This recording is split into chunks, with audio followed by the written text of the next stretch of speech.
Seamless, I reckon. Seamless. How you doing, Rakan?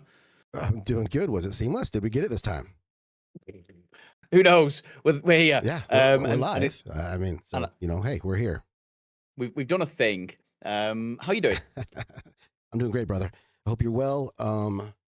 You had your streamer spotlight today, and tell me how that went. It was cool. So yeah, for those who don't know, I have a monthly streamer spotlight where we highlight a streamer, try and get some more eyes on that person, show their socials, and then it ends with an interview. And we had Keeks today, who is a really cool DayZ streamer. He's done a bit of Arc Raiders, but his love is for DayZ. So we were really lucky to sit on a inaccessible rooftop. Nice. They designed us a pad with some sofas and a fire, some snacks on hard homes. Tropicar is well put together by, as ever, by Linz and OGT. So a massive thank you to them. But yeah, it was really cool. We spent 70 minutes chatting, basically discussing why Northern boys love gravy and custard. But, you know, we do. Okay, so why do Northern boys love gravy and custard? Because it goes with everything and it's tasty, you know. It's okay. You know? That makes sense. Now, when you say gravy, what type drinkable. of gravy are you talking about? What type of gravy is this? Because us in America land, we do gravy different than you guys do. Well, I'm talking like your Sunday roast type gravy, or your KFC gravy. It's like a mushroom gravy. Well, no, it can definitely be meat. I can't believe we're talking about this. It does kind of be meat scented and flavored. I've never made it gravy myself, but if I'm in KFC and it comes with a little tub of gravy and I finished, I'm shot in the gravy as well. Custard wise, we should probably leave to another podcast, to be honest, because that's a whole new ball game for you guys, I think. All right. Yeah. I mean, custard is just basically like a kind of like a gelatinous type of deal, right? Like a pudding. Yeah, pudding. Yeah, I don't know where we're going with this, but this is possibly the best start we've ever had. Yeah, best. So, what else have you been up to? What have you been playing? I've actually got really far too much invested at the minute in Summer Chernarus. I've been playing far too much of it. I know it's like there's lots of things going on, but I've been playing so much Summer Chernarus. I think the map just looks beautiful with like the flowers and the growth. It just looks incredible. I know a lot of people love the winter version because again, it's just a different, stunning version of the map that a lot of people love. But the summer version for me is just this is Zero, right? This is Zero. Yes. Well, I've been playing Zero and some DayZero if I'm ever struggling to get in. Okay, but Zero is the one that does the seasons, right? For Chernarus. Yeah. So that's the summer version. But yeah, I've been playing DayZero when I can't get in just to get my Chernarus fix. Done a little bit of a tickle on what else have I played? Essica. I've done some Essica. I ran with Kempus UK the other day. Big shout out to Kemp, who's just hit 1K followers on Twitch. He is a really cool streamer. So if you don't know Kemp, he's really good. He's a really good player, but also he's an all-around good guy as well. Good guy. I don't want to give him a job that he hasn't already given himself, but I'm pretty sure there is tree planting involved in his rationale behind him being a streamer. I think there's definitely plants trees and things. I may have just made that up. So sorry, Kemp, if you're there and you've got to go out plant trees, but I've just said that you do. He's an arborer. Is that what you're saying? Is that right? Is that the right term? An arborer? Arabara, yeah, Arabara, yeah. People that plant trees. That's cool. Okay. And also, sorry, Yoda, leave us alone, right? We're chatting here. Yeah, God, Yoda, it's not about you. I ran with Yoda earlier in the week. It was last weekend. She shot me. She shot me on Monday. She was meant to shoot the person who was next to me, who was shooting at me, but she shot me instead. It was okay because then she shot them. All was apparently okay. 2 for 1, right? 2 for 1. Yeah, obviously. So that's what I've been up to. A bit of Essica, a bit of Summer Chernarus, and then pretty much watching a lot of DayZ in between. How about you? Been busy. I don't even know, man. My mind is like just stretched pretty thin. I have no idea. I finally got finished with all the edict stuff that I wanted to do. I actually did do I released a video of an interview that I did with Skeezer on actual in game. We role played survivors being lost in the apocalypse, and I was interviewing him about his travels. And it was a very musical experience. It was pretty fun. What else? What else did we do? Since the last time I talked to you, of course, Essaker, was on that. I did a torture run on Livonia. I don't know why I played Livonia official, but I did. Jumped into like a 3/4 pop full Livonia. Miserable death, pox, illness. So I bled out. Yeah, I did that the other night. But yeah, not a whole lot. Not a whole lot DayZ lately. I kind of go through these cycles to where I'll play a lot and then I'll stop playing for 2 weeks because I'm trying to edit a lot of videos. So that's kind of what the cycle that I'm in now. So I still have to do, all the stuff from the playtest from Armad Directive. But that's coming. Other than that, man, just living life, brother. Grizzy K, what's up, my brother? Hey, dude, Grizzy. I'm enjoying some Jittery Joes right now. It's delicious, dude. Delicious. So should we shout out Grizzy K. Yeah. Okay, we'll do that as well. Should we make a start on one of the special reasons why we're here today, though? Yeah. So like we are super lucky in the DayZ community to be able to talk to and be with and enjoy the fruits of the labor of a lot of people who map make, who mod, who create. And we've recently had Amy, we've had Danny, Mr. Handman and Sonny, not to mention the incredible Fresh Sea, Red Hunter, OGT and Linz, Discipled and Corey. We are surrounded by some incredible people. But today we have a talented streamer, musician, creator, overall good guy. I know a lot of people in chat are looking forward to this. But we're going to play a little intro video to welcome them in, aren't we? Oh, there's a bit of a crunchy noise going on with your mic at the minute, man. I don't know if that's just me who can hear that, but I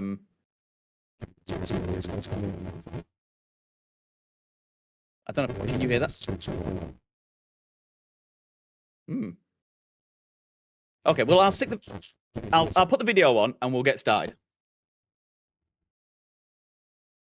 I was on the malls. I was eating human meat. It was kinda chewy. It was kinda sweet. But it made me happy. And it made me laugh. But it needs some salt though. Where is the salt, bro? Human steak, it's delicious, but it really needs some salt. Where is the salt, bro?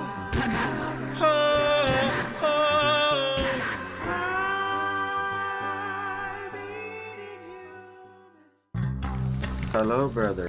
I'm friendly, I'm naked. Could I come warm up by the fire? I'm sorry, you cannot. Why not?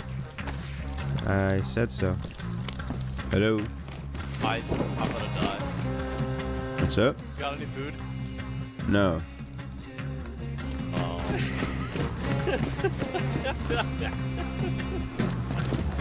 Bro, I got nothing. I'm about to die. Oh, shit. I'll take that. Medium insulation, I'll take those. Thanks, man. Appreciate that.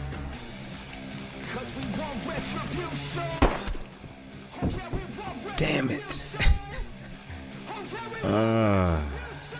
Come on, man. I do what I want, buddy. got everything in it. Oh shit.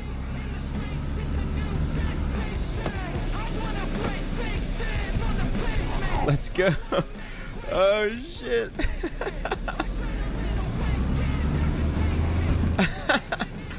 Somebody's gonna want this meat. They can't have it. Because it's my meat. It's mine. My precious meat. Hello. How are you? Not great. Dying. What do you need? Like anything. I literally just smell. You wanna make a fire? Sure. All I have are matches and a lighter. Okay. Well, I got some rags here.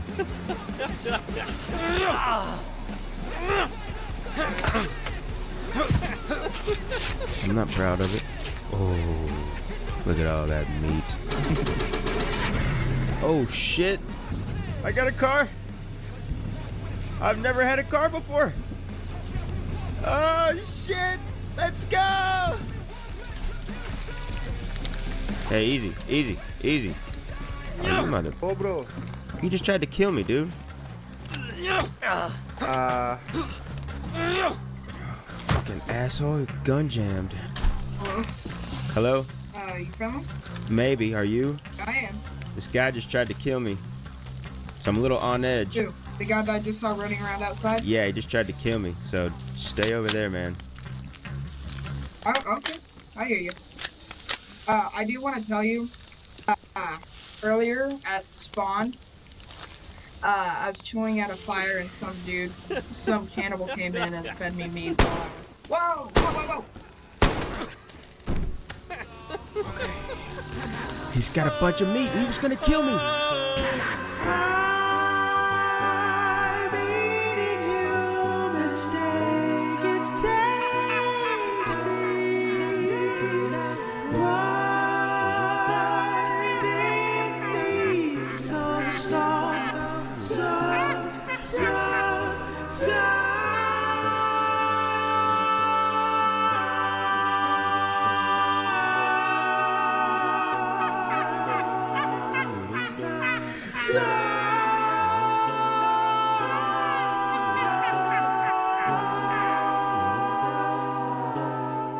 I was on the malls. I was eating human meat. It was kinda chewy. It was kinda sweet. Human steak. It's delicious, but it really needs some salt. Where did the salt go? I need some salt, bro. Motherfucker. We're back in the room. Hey, how you doing, Rakan? Oh, it's going exceptionally well. Skeezertron, we're going to go with some icebreaker questions first. Then we're going to get to know you a little bit more, and then we're going to kind of. Can we get Rakan back on? 1 second.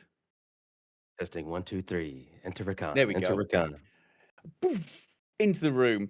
But do you want to start us off, Skeezertron, by telling us, is there a song, album, or artist that you can't get enough of right now? That's a tough one. To be honest, I don't listen to a lot of music. I mainly listen to like podcasts, like horror podcasts and things of that nature. Obviously, friendly a Daisy podcast. I think recently a song that I heard for the first time is Entombed by the Deftones. And that song specifically has been on repeat a whole bunch. So yeah. So you mentioned then podcasts. So what podcast, other than the friendly one, so what's your go-to? So yeah, there's a podcast called the No Sleep Podcast. They do a lot of like horror stories, a lot of cryptid stuff and just like spooky stuff. I love spooky stories.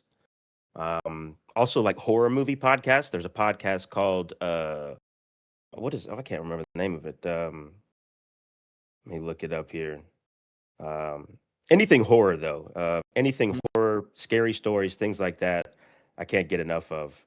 Uh, Do you prefer stories or audio dramas, or are you not? You're not fussed. Straight chillin' horror movie review podcast.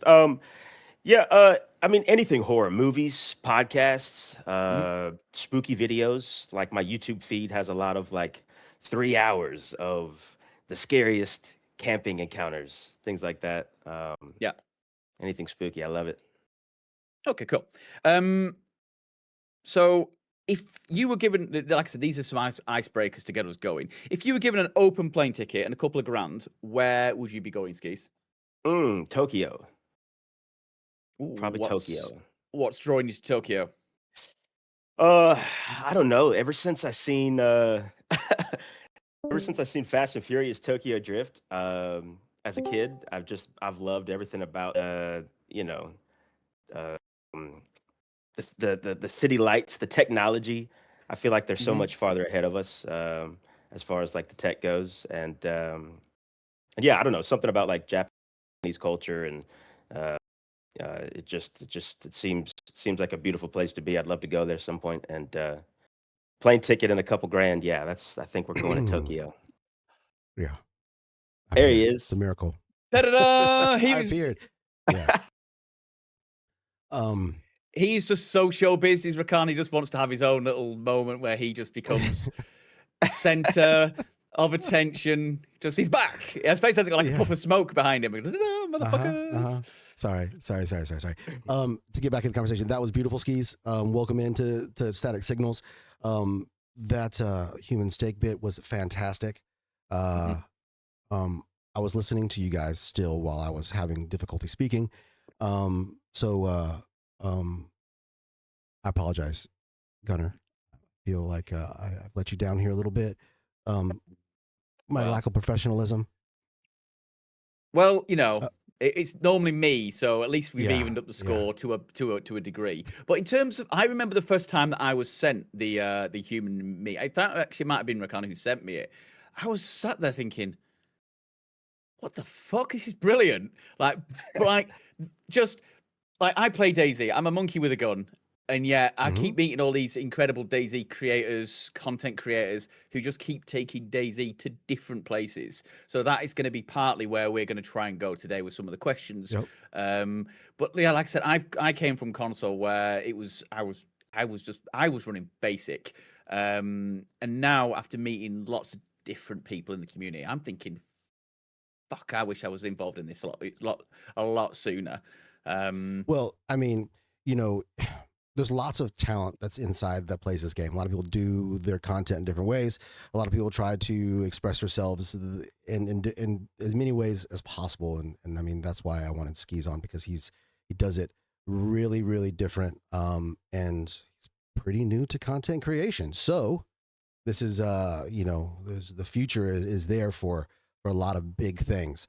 Before we move on to getting to know you a little bit better, speaking of food, Wingstop. Well, we know you love it. Mm-hmm. Your go-to order.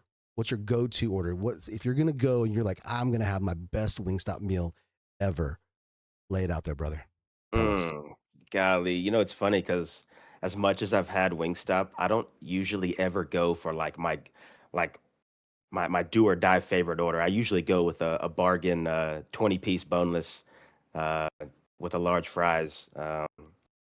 The flavors What usually flavors? consist of atomic, 5 atomic, 5 Cajun, 5 garlic parmesan, and the last one's usually a wild card, like maybe the hot honey rub or the what is it, the Hawaiian, or something of that nature. But if I had to, like if I was on my deathbed, last meal of Wingstop, I'd probably just do like a 10-piece of bone-in crispy atomic wings with with a large fries and a big old side of ranch, probably a cup of ranch. Maybe take a sip of that, and yeah. So you guys heard it here first. Go to your Wingstop when you place your order and ask for the Skeezertron special.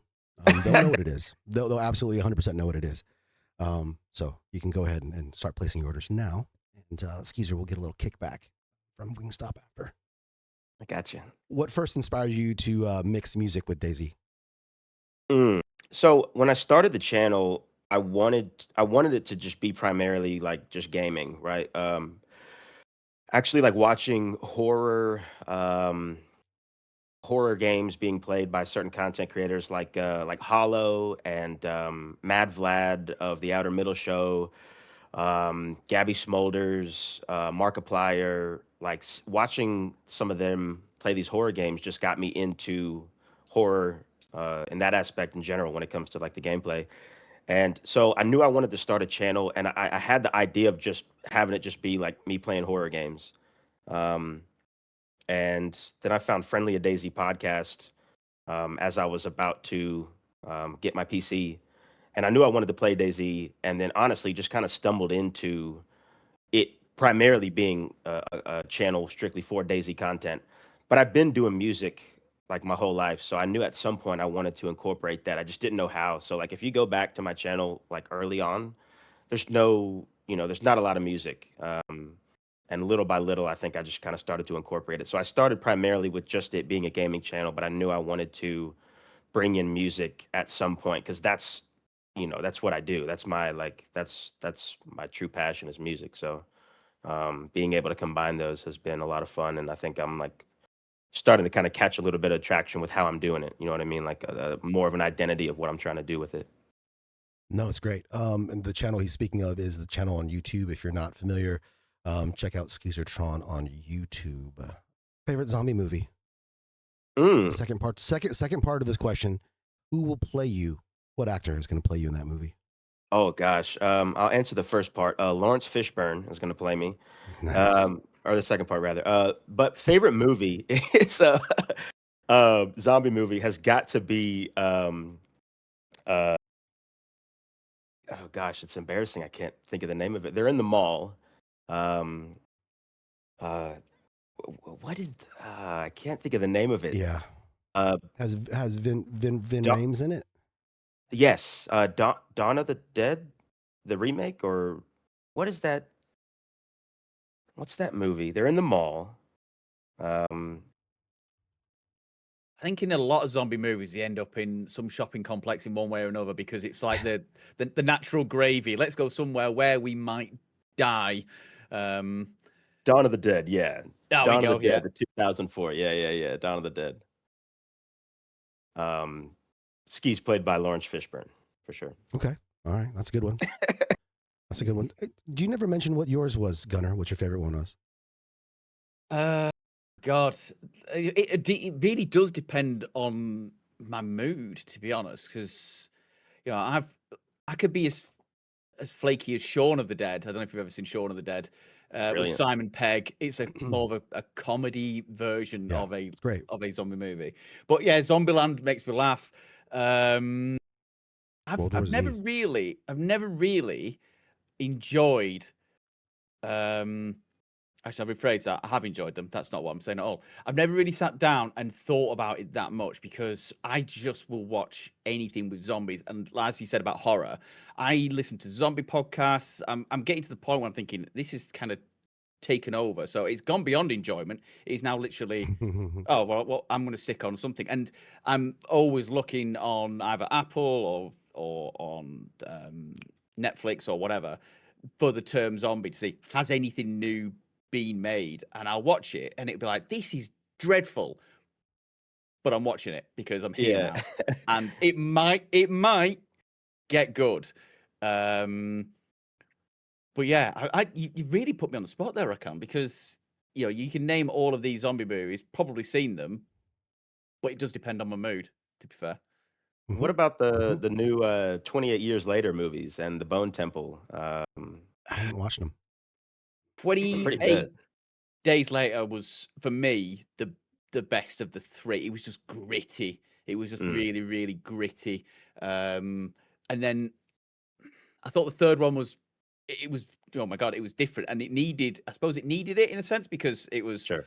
you want to see what happened after the second one. But yeah, for me, if they'd have ended after the first one, it'd be like, that one was just horrible, in a sense that it was just quite in your face as well. Oh, 100%. 100%. But yeah, I forgot all about that. Those three, but yeah, they were great movies. How about you, Absolutely. Rakan? World War Z. That's me. Love it. I turn it on all Wow. the time. I mean, you Yeah. got Brad Pitt. I mean, duh. I mean, if you can't love a movie that Dreamy Brad Pitt's dude. in, there's something wrong with you, right? Mm. Yeah.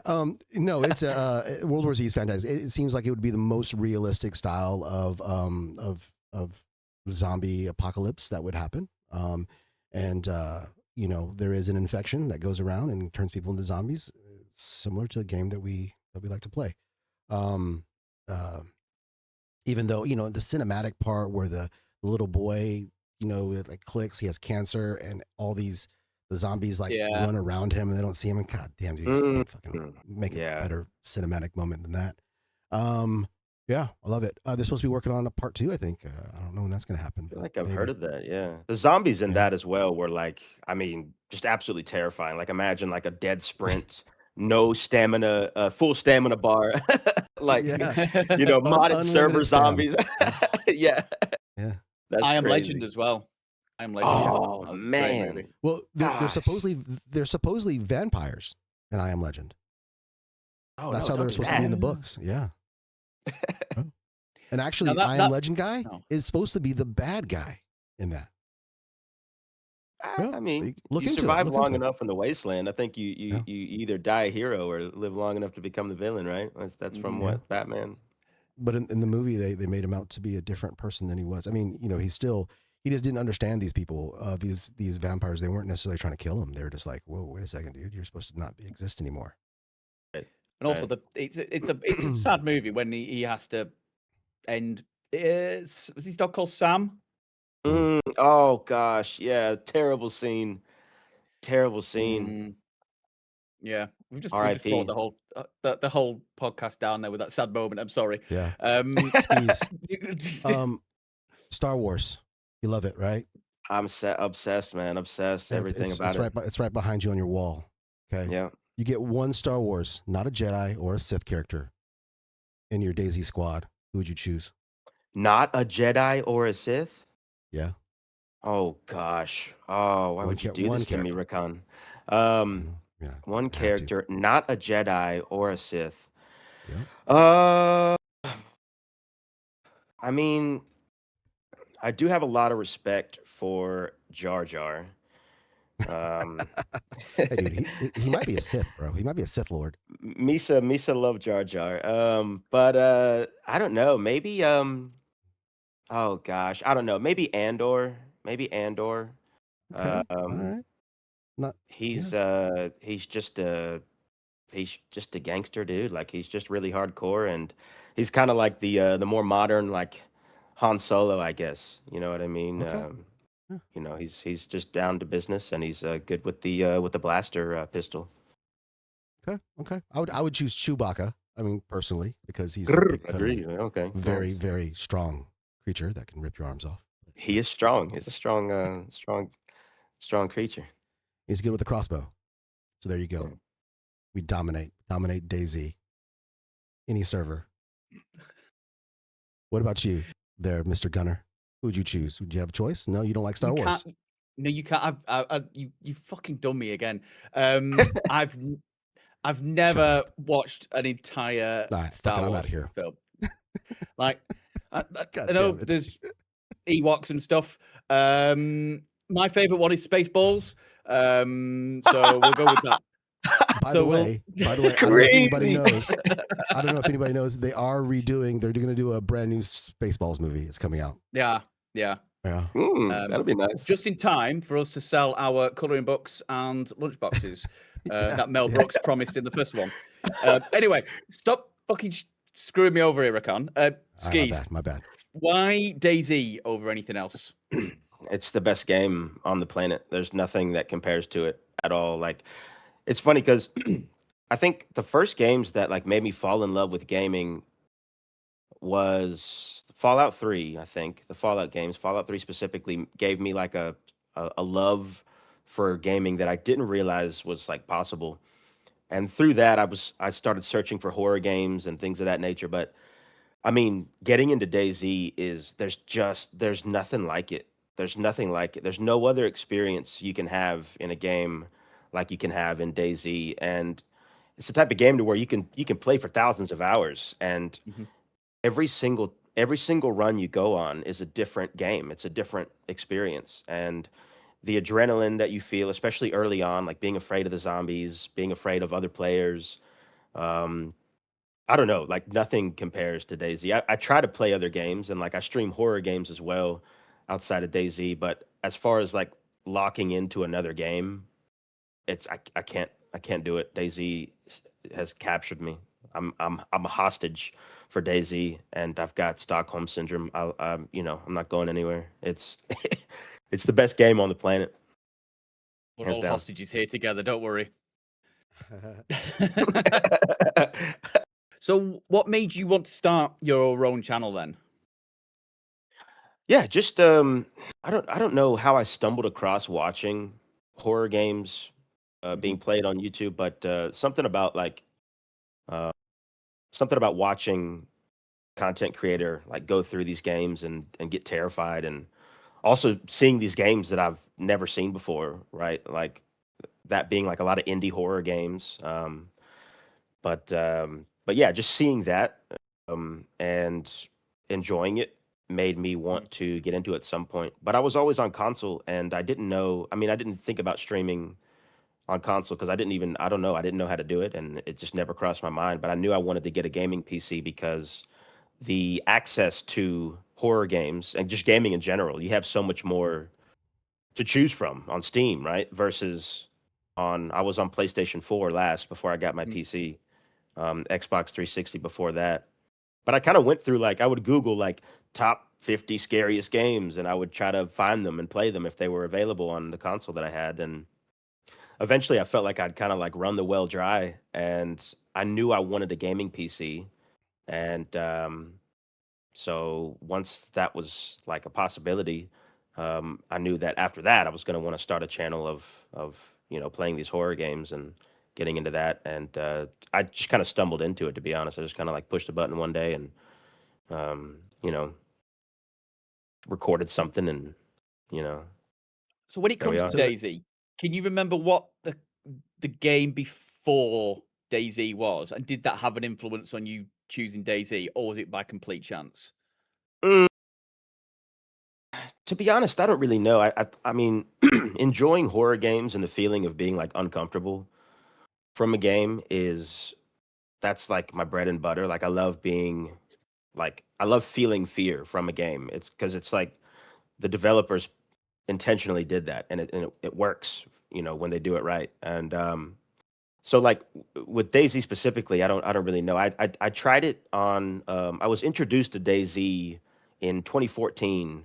My buddy had it on his gaming laptop, and he's like, "Hey, I got this game. Some friends at school have been talking about it." And so he showed it to me, and it was obviously a completely different game back then. But it was just, I don't know, something about like being in this open world and like having nothing, and then like Mhm. dying a bunch. Like I only played it for like 8 hours that night, but and then I didn't touch it again after that until 2024 when I got my PC, because I didn't know it was on console, to be honest, and I kind of just forgot about it. Like it completely left my mind. So I think just enjoying horror games, enjoying that Mhm. open world survival type feel. Because I also played The Forest on PlayStation, um, and Ark Survival Evolved, which are both, you have to kind of grind to survive and stay alive, and you die a whole bunch.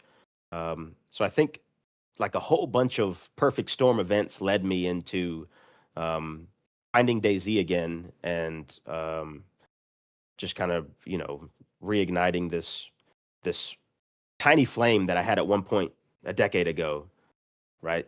And So yeah, I think just the love for horror, and then the want Mhm. to find more, and getting the PC, and then finding DayZ again. I think it was just like a perfect storm, really, of like Mhm. a whole bunch of stepping stones, a whole bunch of dominoes, right? Nice. I think 'cause I'm a console kid. I came from console and I was bullied. I mean, encouraged to get a PC. Um, and the thing that tipped me over the edge actually was Days Gone. I don't know if you ever played Days Gone. It was big open map, zombie. Obviously, it is more storyline based until you finish the game, but that was the thing that pushed me to go. I need something bigger and scarier than this that Yeah. has real people in, not obviously the game characters. And then stumbled into DayZ that way. But yeah, it's crazy how we all get here. And like you said, you had your first taste 2014, and then 2014, yeah. didn't see it Early. again for a few years later. Well, 10 years years. No, later. 2024, yeah. Yeah. Yeah. Um, How far this game has gone since then. yeah. A lot of changes. Skeez, that human steak was pretty much it was one of the early on videos you did. I mean, because at that point you were still pretty young in the content creation. So I mean, right there, that's pretty amazing video by itself. Is there anything like? I go back and I look at. I try not to rewatch some old videos of mine, the first ones, right? But is there any ones that you have that out there that are like, I wish I could redo that one. That's like almost like a little cringe. Like you've grown way past that. 100%.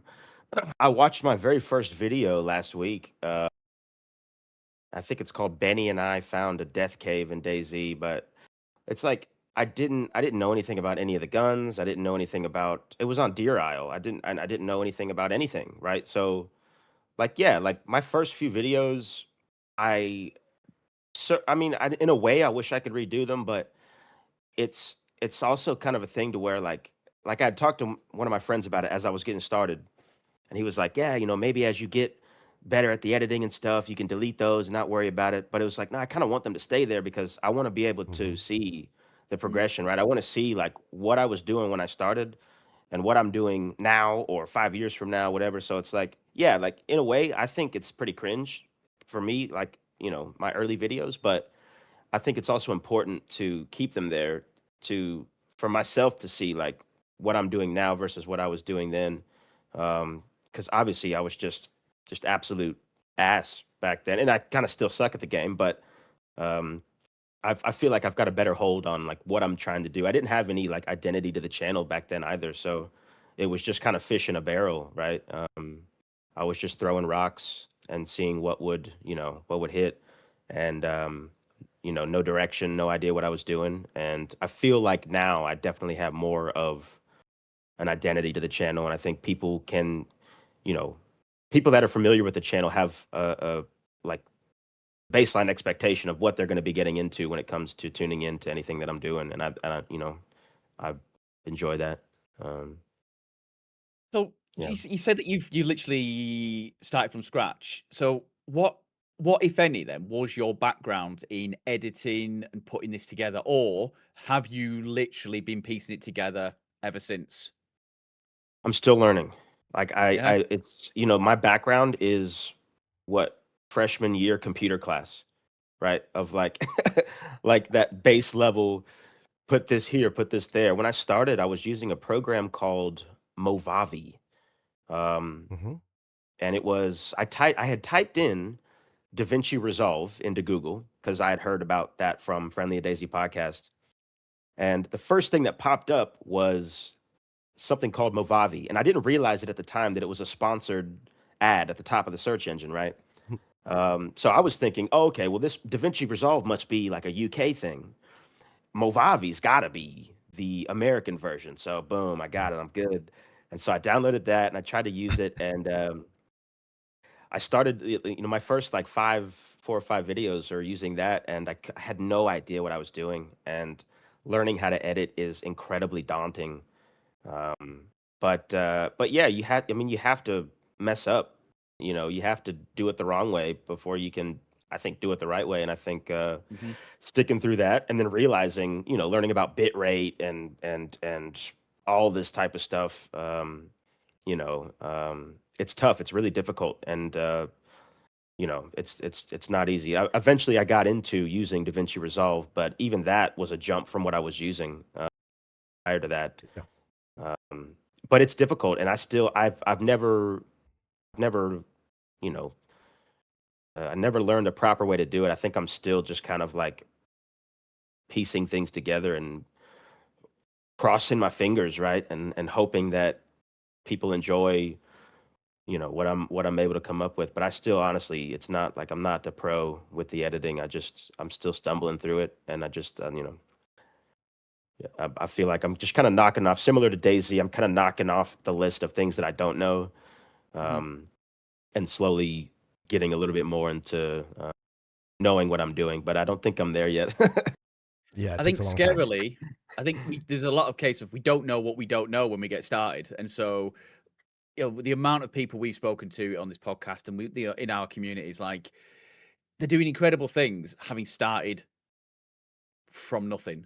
And the learning process and the learning curve, whether it's talking to other people, YouTube videos, watching TikToks, Hmm. literally just word of mouth, scrambling stuff together, is the if I could apply this to other areas of my work, then I'd be flying.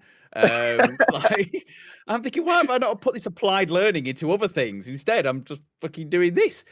No regrets at all. But you kind of think the applied learning I've had to put together, and don't get me wrong, mine is still basic stuff. But like when we talk to the really good creators, the map makers, the modders, the server owners who do incredible shit, who tell us they started just playing the game, and Hmm. all of a sudden they are these hugely respected people in the community, and it's like, how did you get there? And he goes, well, actually, we started by knowing fuck all. Um, Yeah. and just a love of the game brought us to this point, and then scrambling together as much information and knowledge and shared love to get us to this point. And I think it's incredible that people do it for the love of the game. Yeah. So yeah, it still astounds me the applied learning that goes on for all of the things that we do to make them, and a lot of people are very perfectionists. Some people like to throw it together and see how it goes, but the level of effort and time that goes into it is immense. Um, but can you tell us though, what's the story behind the name Skeezertron? Uh, yeah. So, my friends call me Ski, Mhm. just Skee, and so my gamer tags have always kind of been like a variation of that. Um, my first like Xbox gamer tag, I think it was Keefy Ski Nugs. Um, and then at some point it evolved into Skeezertron 9000. And then eventually I just kind of dropped the 9000. And when started the YouTube channel, I just had it as Skeezertron, and it seemed to kind of roll off the tongue nicely. And uh, so yeah, but it's derivative of my nickname. My friends call me Ski, so it kind of stems from that. If you're in game, and obviously you meet an in-game survivor, do you what name do you go by, or do you have a variety of names depending on your mood and style or map? Um, so normally I introduce myself as Skeezer. Uh-huh. Um, I when I first started playing and trying to create content, I did introduce myself as Skeezertron, but it just seemed like too much. And I think Skeezer is just a nice, short, easy version of it. And a lot of times people will repeat back, something completely different. So sometimes I'll go by just you know, whatever they're able to get out after they hear Skeezer. That's fine with me. Yeah. Call me whatever you want. So we roll into our Yeah. second musical interlude. Yeah. Enjoy, everyone. Enjoy. This is the next Skeezer iteration.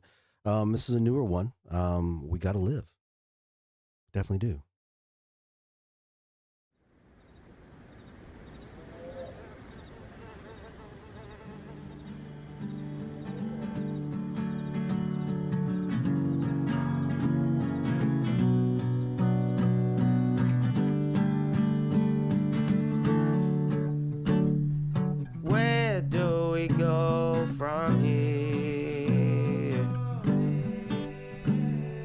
I'm just trying to survive. I need an ice cold Mad Monk beer. I hear footsteps over there.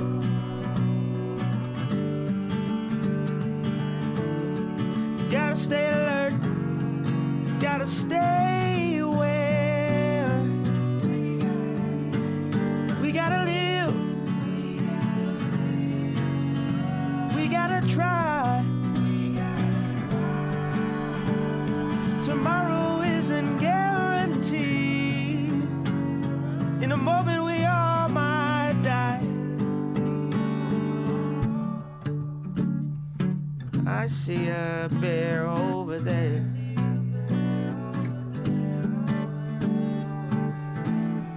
But they're just as hungry as I'm scared.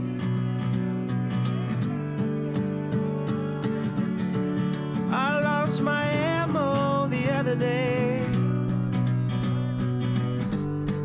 Chances of survival decrease day by day.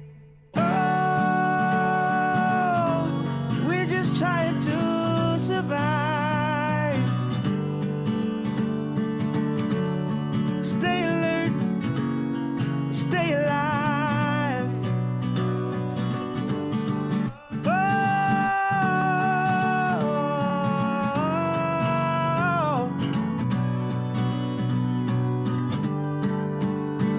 I'm just trying to survive.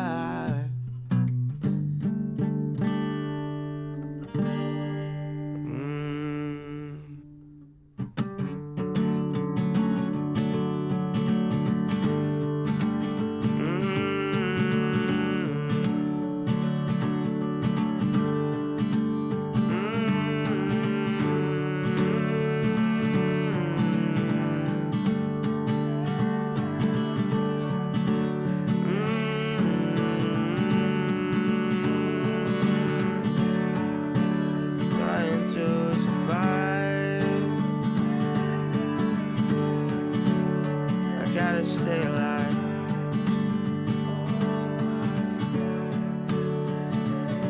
Trying to survive, I gotta stay alive.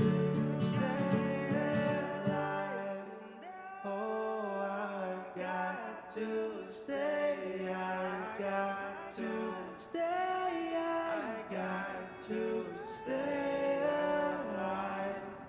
Oh, I've got to stay, I've got to stay, I've got to stay alive.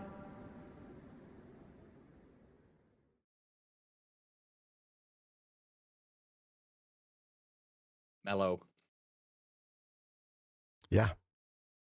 Just Another banger. nice, just kind of just to nod your head to and just let it go. I mean, it's that song. I mean, a lot of these songs you put out is very DayZ inspired, right? Mhm. It's about it's you're in this immersive mind thought of the game that we play and that we love, and I'm sure that draws a lot of inspiration in what you do musically with these things that you write. But do you find specific moments and then you're like, the music comes, or are you thinking, um what's your process? It varies. I think I think it's easy sometimes to, especially with the DayZ stuff. It's easy to write um, something when it comes to DayZ because I enjoy it so much, and it doesn't feel like forced.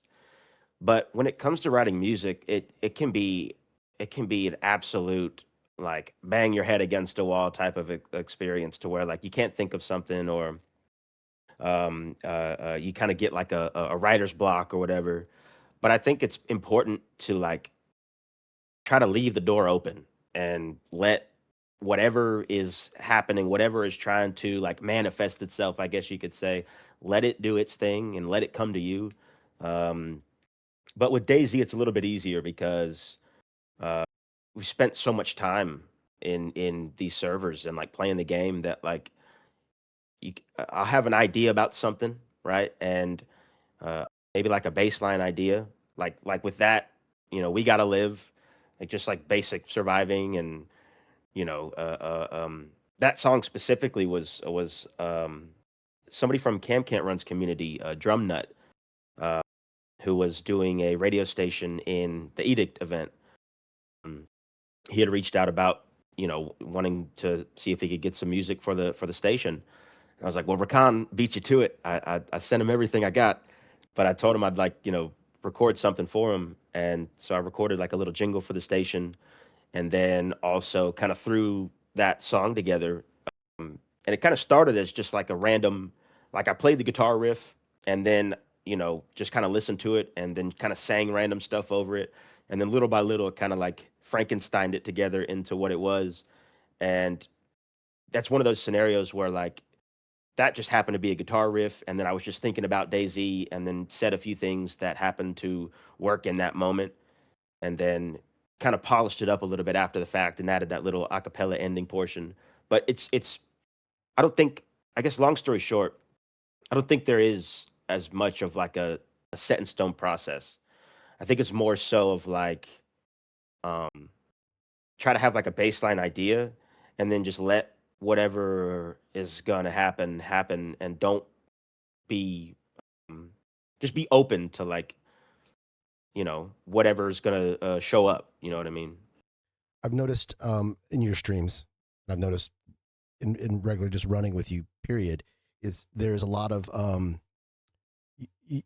I kind of see that you working out songs because you'll play along with some like a little tune. You kind of sing it a little bit, and then it seems like you're working an idea out for something later, or just there's a melody that's in your brain and you're trying to incorporate it with what you're doing in game.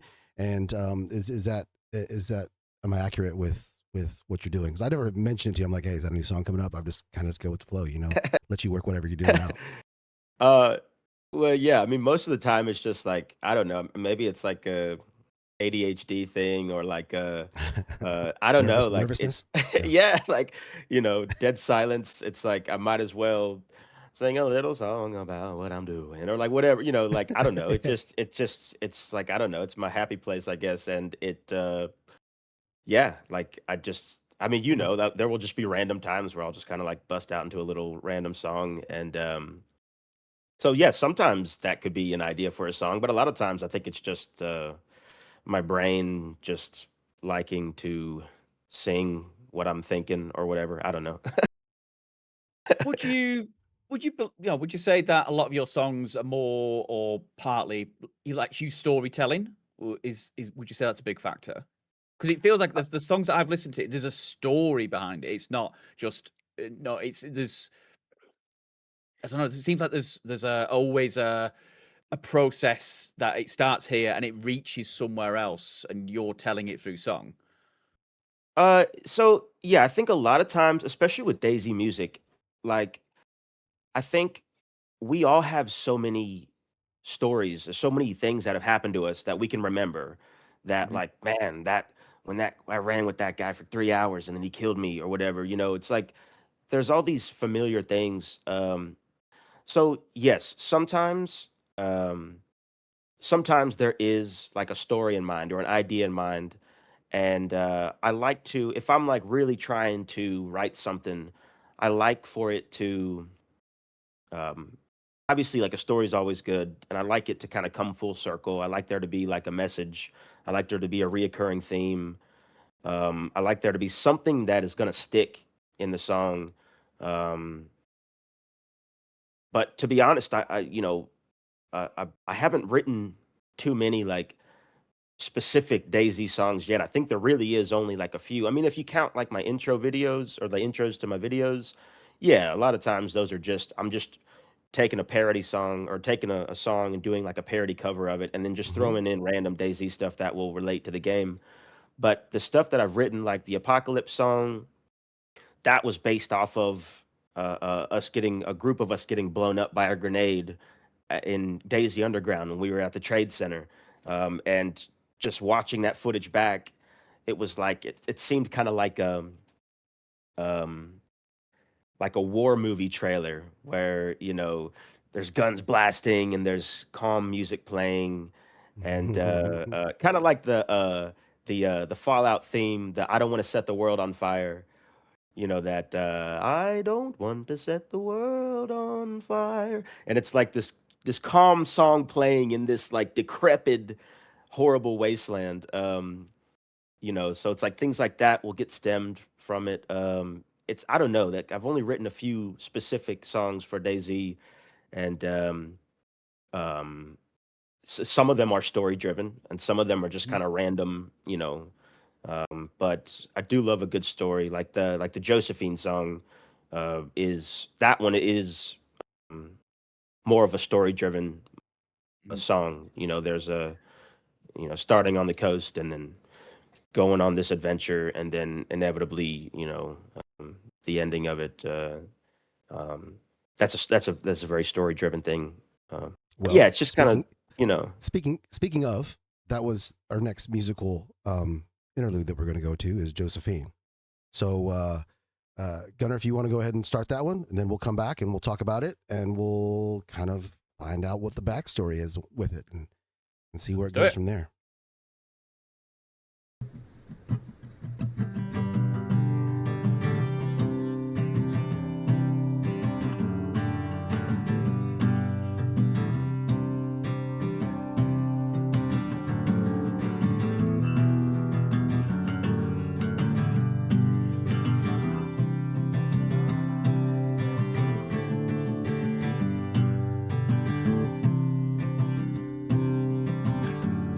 Well, I met her in the ocean breeze. She was wearing a t-shirt of forest green. I said, hi there, miss, my name is Skeez. That's when I met Josephine.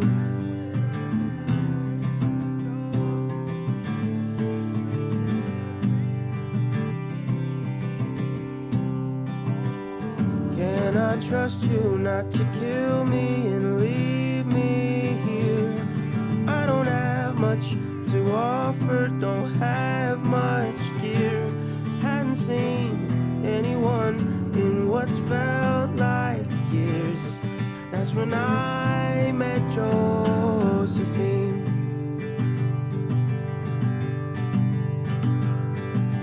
We walked across the wasteland in search of anything, something that would help us through the fall of everything. And even though our luck was scarce, it didn't mean a thing. At least I have a friend in Josephine.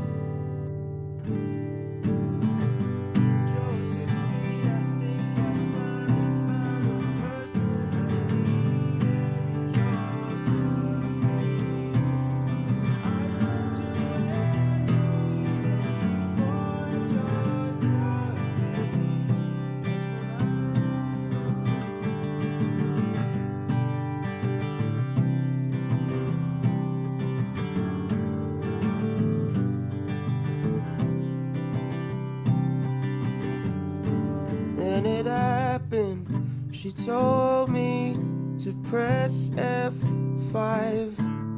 Hesitation in those cold blue eyes. Looks like I'll be heading back to Oceanside. The day I die to Joseph.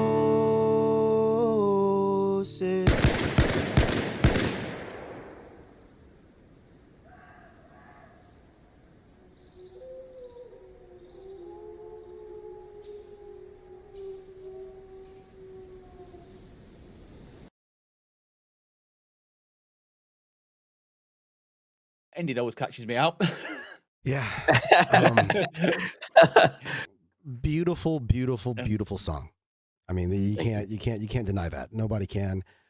It's been put out there that that DayZ needs to include this on their loading screen as a song. Skeezer needs that recognition from because he's making some great things for DayZ, and everybody really needs to hear it. So we should everybody, you guys need to message Marks on Instagram or whatever and tell him that hey, you need to get Skeezer there in Prague recording some music for DayZ. Let's make it We'll happen. carry we'll carry your bags as well if you need any help. You know, we are supportive. We can carry shit. We can do all sorts. Yeah, I got a yeah, mountain we can. backpack, so just make sure you come prepared. Skeez, what was behind that? What's the backstory of that song? I mean, we kind of touched on it a little bit. I mean, we've all had the betrayals, and you meet somebody and you're going on a journey, and you're like, yeah, dude, this person's cool. We're having a great time. But how did you work this one out? And because it kind of gives a feel of a little bit of a love story. It's crazy because like I thought about this song so much. I've listened to it so many times, and like it's so the idea was like obviously like meeting somebody in the wasteland, right? And um before I started like really diving into the writing, I'd reached out to my Discord community to basically say like, hey, what do you think about when when you're meeting somebody in the wasteland? Like what comes to your mind? Like what's your thought process, to try to get some help. So like it wasn't just me, it was kind of like a group effort really when it comes to the brainstorming. Mm-hmm. But everybody's had an experience, like you said, where you've been betrayed. But the way I kind of like broke it down was like I thought about the potential of it being a love story was definitely there. Like obviously like meeting a girl in the wasteland. I haven't seen anybody in a while. Who's this beautiful angel that has blessed me with their presence? Like obviously like the thought of a love story was there, but the more I got into it, the further I got away from a love story and more so of just like a story of a friend, right? Like I put myself in the scenario of like imagine being in the wasteland and seeing nobody. And you go on these runs in DayZ where you might not see anybody for hours, and it might be a full server. So it's like I put myself in the shoes of a survivor that is just alone and lonely and finding nothing and just having a really shit time, right? And then like seeing somebody on the coast, maybe you've just died and you're on the coast, whatever, and you see somebody and this is the first person you've seen in however long. And at this point, it's like you don't have anything to lose. So it's like, friendly. Like, are you friendly? And sure enough, this person is friendly, and they don't try to kill you, and that's like huge. So I thought about like having nothing and then finding somebody and finally having a reason to like push on and having like a reason to like survive, and like I've never met this person before, but now I've got purpose. And then you go on a run, right? You start looking for stuff, and in the song specifically I say, we didn't have much luck when it comes to like finding stuff, but it didn't matter because I've got a friend in Josephine. Like, screw the gear. I don't need any of the gear. Like, I've got everything I need. I've got my reason.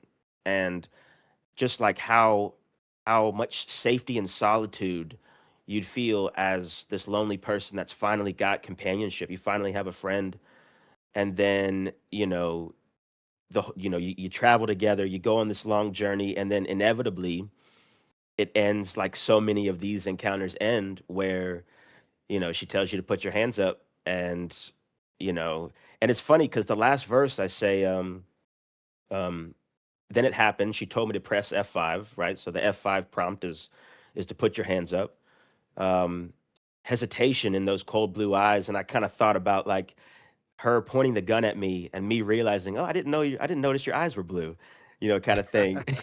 And then like, looks like I'll be heading back oceanside, like looks like she's about to send me back to the coast. And and then inevitably she betrays me and kills me and takes all my gear and goes to die in Tizzy or whatever whatever she goes to do. Um, so like the idea definitely was at one point a potential love story, but the more I wrote it, it's like it doesn't need to be a love story. It just needs to be a story of somebody. I've got somebody. I've got a reason to keep going, and it turns out my reason was never really my friend to begin with, um, and so it's more so, I guess Josephine wasn't something that specifically happened, but it's more of like a metaphor, right? We all have had a Josephine Mhm. scenario, and so yeah, there was so much thought that went into that song, and it just it was tough to record at points because it was just I don't know, it's a very emotional thing, like, and I don't know, yeah, it was a blast. Mhm. I mean, you put yourself out there. I mean, when you do these songs and you do these videos, I mean, yeah, every creator does. You put yourself out there, a little bit of vulnerability by what you create because you don't know how it's your creation. You originally you're creating it for yourself. You're not creating it for anyone else. But you Mhm, put yourself out there for people to listen to, so you don't know, how it's going to be received. So there is, and you put the emotion behind it. So it's kind of like when you give it to the world, um, it becomes a different thing. And I mhm. think everybody who's listened to it, I'm sure loves it. And got a couple people in chat here. Yoda says that she listens to it every morning for breakfast. So Mm. it's I mean, it's great, dude. Every time I listen to it, I feel something a little bit differently. So it's a good thing. So, Thank in you. terms of like the level of confidence that you had when you first started this process, do you find or do you think that your confidence has grown because you've done this? Has Do you think you've developed a thicker skin to understand criticism or direction that was probably not even requested in the first place? But do you find that you developed that as a person as well? I think so. Like, I think initially I was terrified, right? Mhm, Because there's so many people that do this, and there's so many people that do it so much better. To where, like, I don't know, like when you're making content, mhm, you're throwing your stuff out into the ether, and mhm, like Rakan mentions, like you don't know how people are gonna take it, but I think at the end of the day, like if you have enjoyed it, then that's like baseline, and then yeah, everybody else can do what they want with it. Like I've already got what I want out of it because it's I made it for me and I put it out there. And if people like it, cool. If people don't like it, that's fine. I think earlier on, I was way more because I'm a very sensitive person just overall. And I think early on, I was definitely afraid of what people would think about everything that I'm doing, right? And I think more so now, I definitely do I love a negative comment.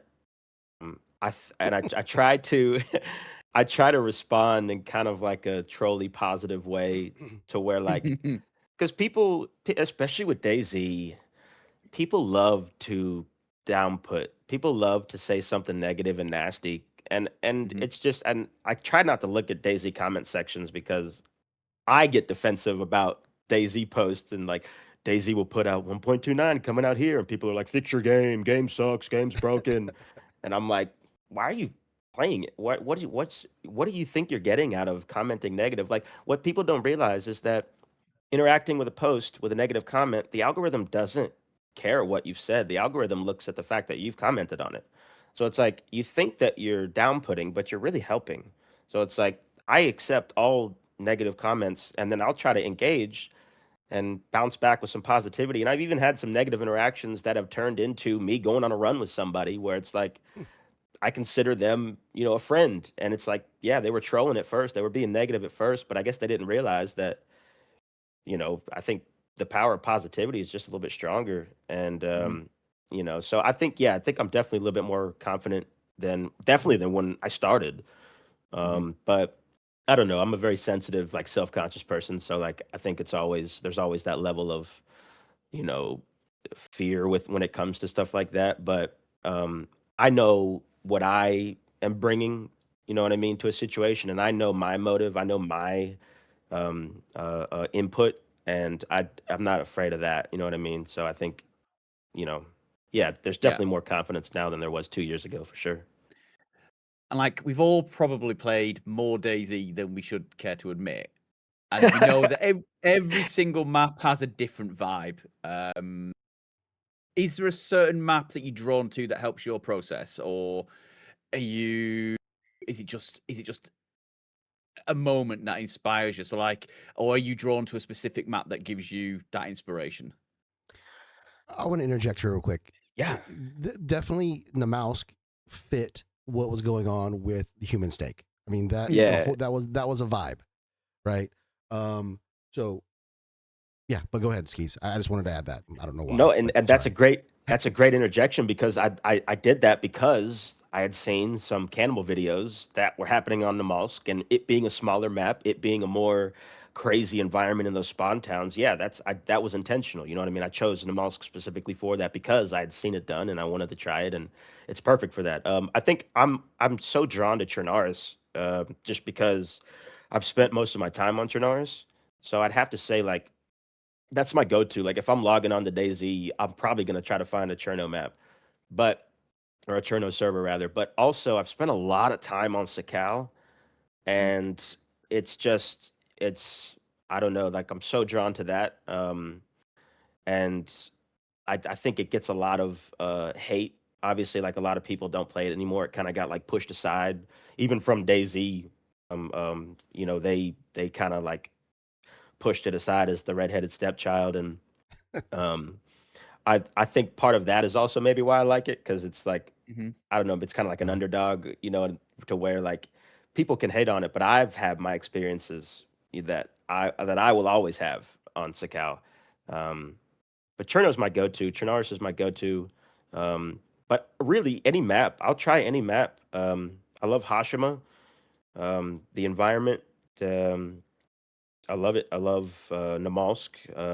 We've had that Banov experience, that Essiker experience recently. I like all of it. I'm here for all of it. Any of it. Give it to me. I want it all. Give it to the man. All right. Another we stumbled upon a clip that we wanted to share. I edited this down a little bit so it doesn't take up too much time. It could be anybody who has sensitive eyes here who might get triggered.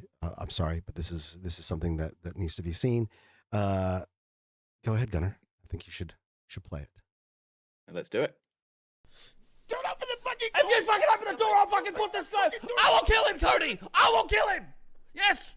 If you open the fucking door, I will kill this man! Keep that fucking door closed, goddammit! If you open this fucking door, I'll kill this man! Alright. What's your name, My name is Sergeant Michael Galaxy, and I have a hostage here. What is your name, hostage? Oh, God. My name is Skeezer. I caught Skeezer with blood on his hands. There should be a body not far from here in some kind of vegetable garden. So I'm just trying to find out. He said that he witnessed another man fuck himself to death. Fuck himself to death? Wait a second. Is that what you said? No. He got fucked to death. He didn't fuck himself to death. He was ganged up on and he was fucked to death. Sorry. And that's what Steve told me. He didn't fuck himself to death. Somebody else fucked him to death. So anyway, why did you kill that man? Well, I got scared. I thought he was going to try to get me fucked to death too. So I said, you know what? Let me fight this guy and try to get out of here. And then it became a little bit of trash talk, a little bit of fighting, and that's when you showed up. And that's when you put a very well-placed bullet in me. And, I commend you for that. You're a great shot. And I'm the PvP king, sir. Alive, sir. I trust me, I can feel it. I'm Sergeant Michael Galaxy, the PvP king, sir. Did I say it? Did I stumble? A little bit. Just a little bit. Are you giving me lip? He spoke very clearly. If you speak one more time.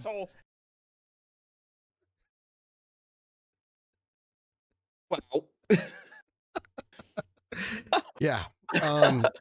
So that was a fantastic moment in DayZ, and the immersion level to be in that is and to stay in that. I mean, you look at fucking Lax, dude. He is locked in. So locked in. Yeah, it's locked in. I mean, and you're right in there. You're basically you're trying to live right in that moment. You don't want to die. Yeah. I don't want to. I can speak on it in a minute. What happens after that? But what type of play style, what type of servers do you lean into? Because that's a specific type of play style. Obviously, that's on a organic RP server, right? Right. but those kinds of moments are really, really, really special. A lot of people it's like, oh, fuck our an RP server. We don't want to play that shit. But these fucking moments happen, and it is like, and it can be really intense. Sometimes it gets corny, but like that's some good shit right there. Do you lean into that, or do you mix up what you do when you play and when you stream? It depends on a lot of stuff, I guess. Like it depends on how I'm feeling, right? Like I think there's a time and a place for like role play to where like you might not be feeling it sometimes, but I am such a fan of creativity and like Mm-hmm. if you're just gonna shoot me from the woods, I mean that's your choice. That's fine. But when people interact, there's so much potential for anything, and I love it. Like I don't know. I don't know what my playstyle specifically is, but I do love the chaos. I love the crazy moments.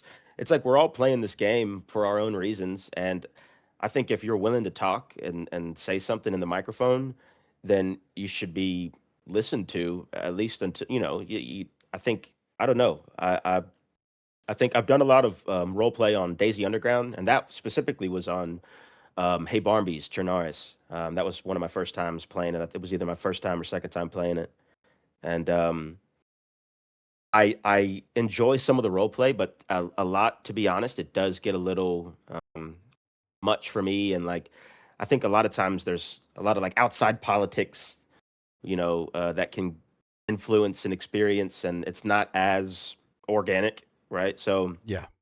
but I don't know. It just depends. Like sometimes I'll go on a run for 2 hours and just isolate myself and not see anybody.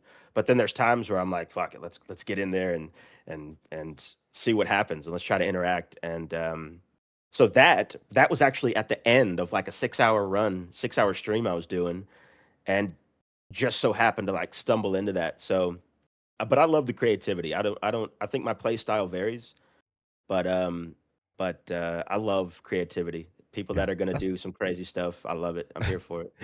But that's the magic of DayZ, right? Is the interactions. I think that's part of it is because you never know what you're going to get. I mean, you never know what type of player you're gonna be talking to on the other end, and what type of ridiculousness or chaos. What I cut out of that video was basically him nudging you out the door for an execution, making you lay on top of the dead body that you had killed in a shed, and you were telling him that you had to poop and you're not ready to die, but he's like, no pooping now. And he basically made you lay on top of that guy. You plead for your life, and then he shot you in the head. Yeah. No RIP. pooping now. Wow. Fuck me. No pooping But that's now. Lax. Lax is a wild boy. He is a Oh, wild he is boy. wild, man. That like in the most Mm, respectful way. He's crazy. Yeah. I thought he'd have been pro poop, but there we go. No. But players have a negative connotation for people that do RP or that they think that are RP players. I've been killed because at a well, somebody thought that I was an RPer. After I made a video, somebody had commented and said, "Hey, you were on this one. I saw you getting murdered," and so I watched the video of the streamer, right? And they're being Discord Dannies, and they're talking to each other while they're talking to me, and they're basically he was like saying I think he's an RPer, and I was just being immersive in the game and just like saying who it was one of Lindsay's servers, and I was like he showed me this big dildo. And I was like in game, and I was like, "Whoa, that's crazy! What do you need one of these for in this world, right?" And so I was they said bye, and I was getting some water because I asked him where the well was, and then he just shot me because he says that in his stream, I think he's an RPer. Bam, like what the fuck, dude?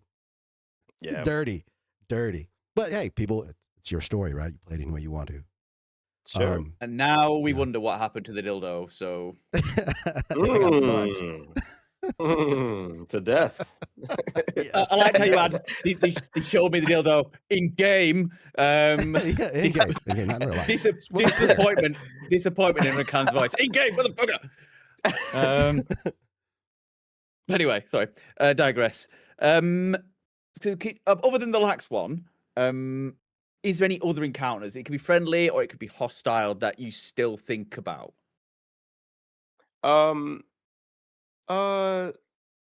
Yeah, I guess I guess there's a handful. Like one specifically that comes to mind, which is sort of adjacent to the Josephine song.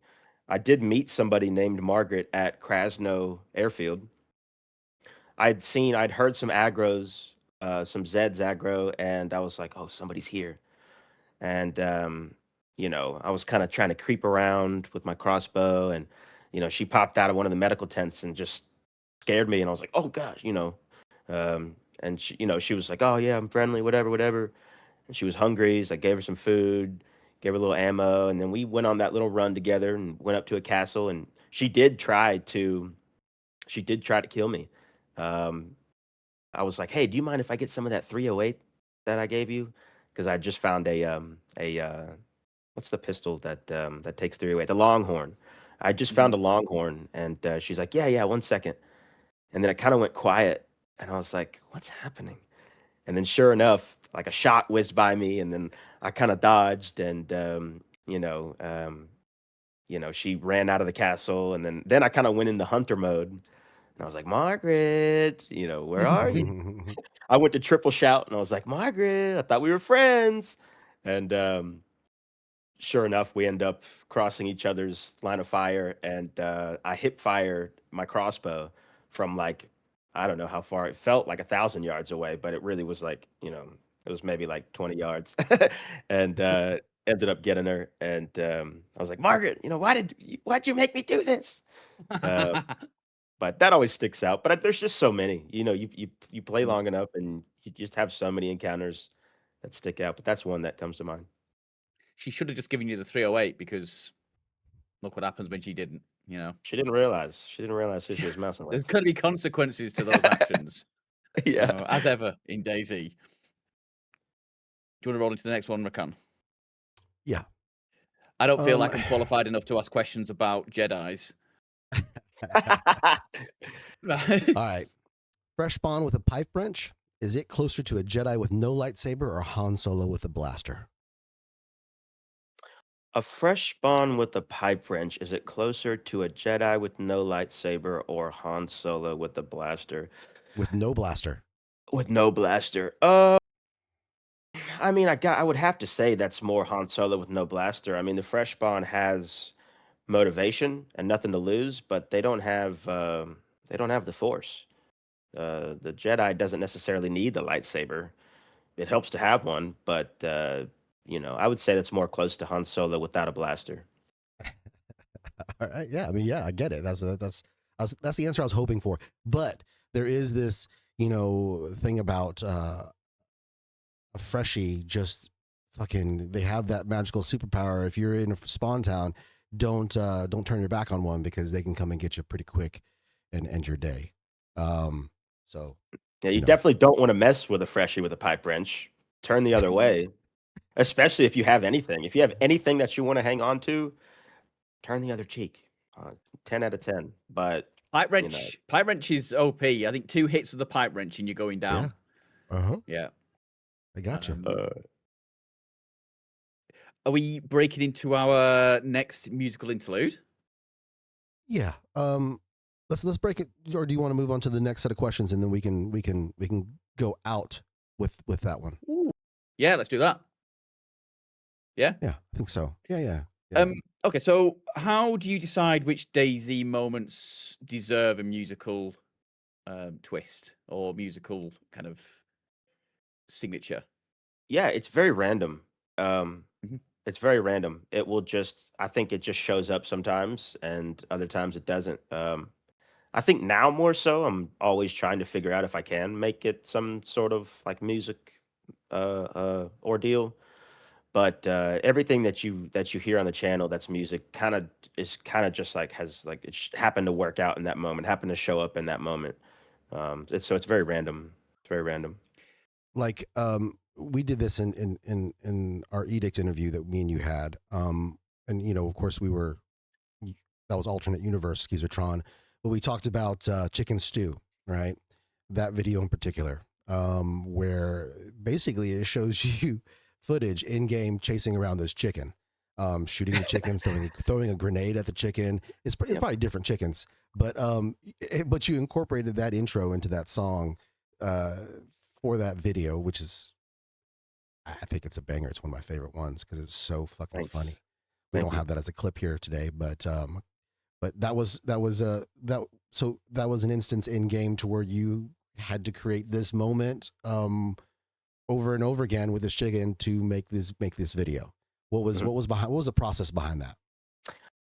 Friend of mine had mentioned I should make a video roasting chickens, as in like insulting chickens. And Okay.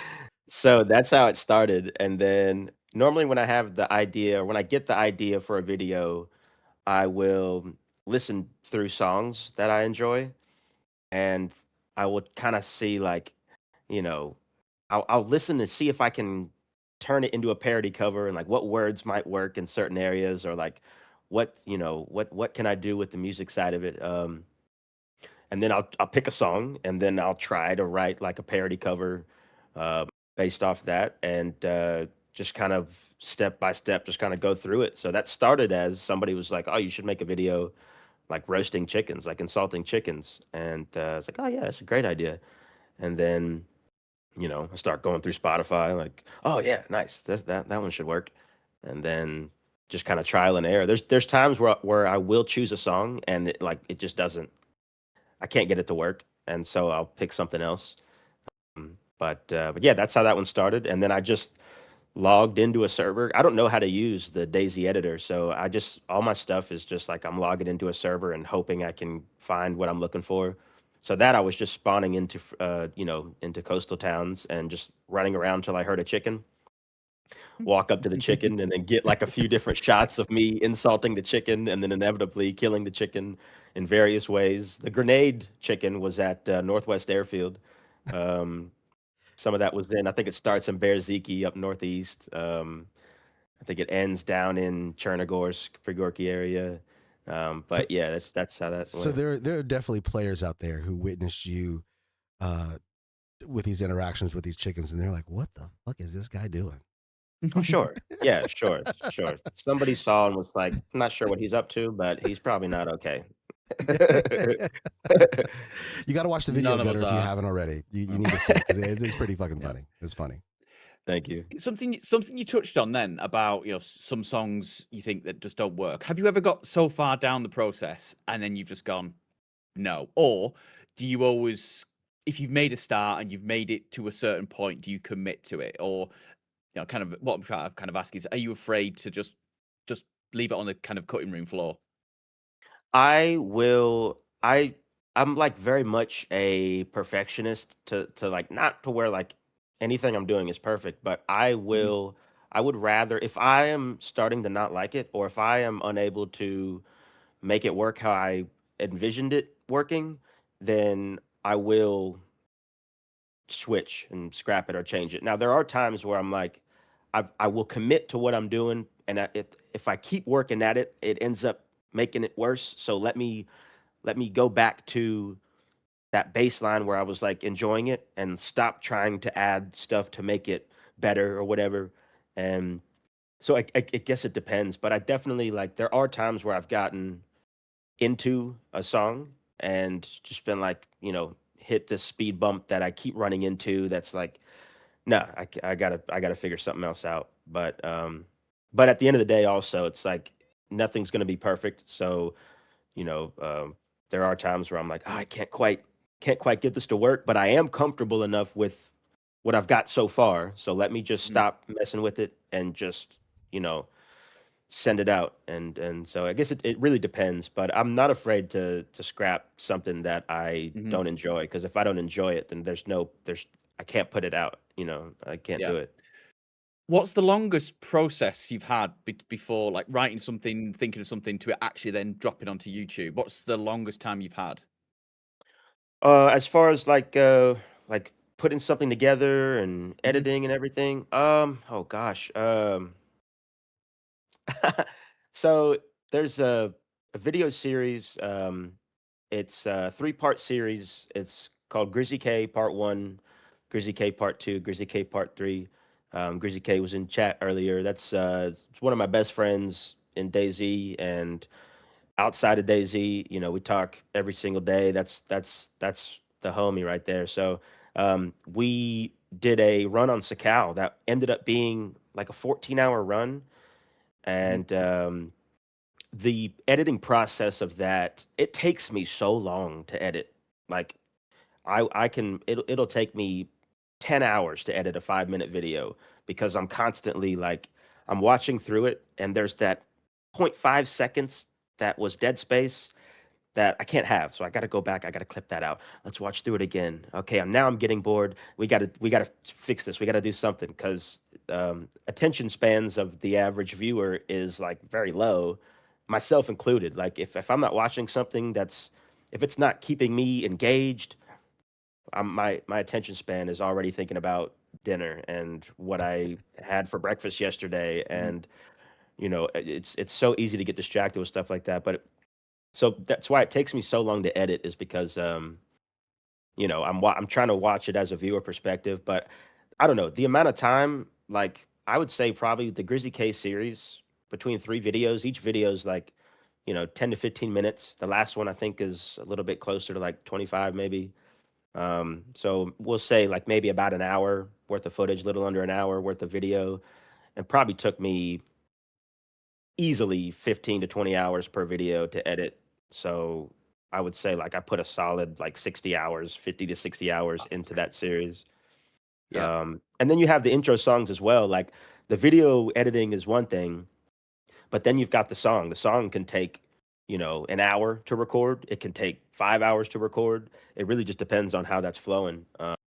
But it takes me a long time to do all of that.